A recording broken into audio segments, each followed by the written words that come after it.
ఒకప్పుడు joint families ఉండేటివి, పెద్దలు ఉండేవాళ్ళు. ఇప్పుడు రాను రాను అలాంటి జాయింట్ ఫ్యామిలీస్ అన్ని డివైడ్ అయిపోయి more and more nuclear families వస్తున్నాయి. అంటే ఒకప్పుడు నేను ఎప్పుడూ చెప్పేవాడిని, Indian families are best in the world. మీరందరూ ఒకటి గుర్తుపెట్టుకోవాల్సిన అవసరం ఉంది.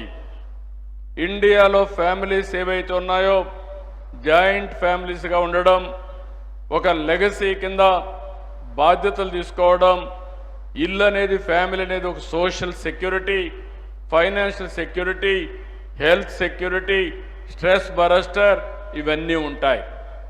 అదే ఇద్దరే ఉండే ఫ్యామిలీస్, వైఫ్ అండ్ హస్బెండ్ ఉంటే ఇద్దరు బయట పోతే పిల్లల్ని ఎవరు చూసుకోవాలో తెలియకుండా అసలు పిల్లలే వద్దనుకునే పరిస్థితి వస్తూ ఉంది. ఇంకో పక్క దీనివల్ల ఏదైనా చిన్న డిఫరెన్స్ వచ్చినా ఆ డిఫరెన్సెస్తో విడిపోయే పరిస్థితికి వస్తుంది.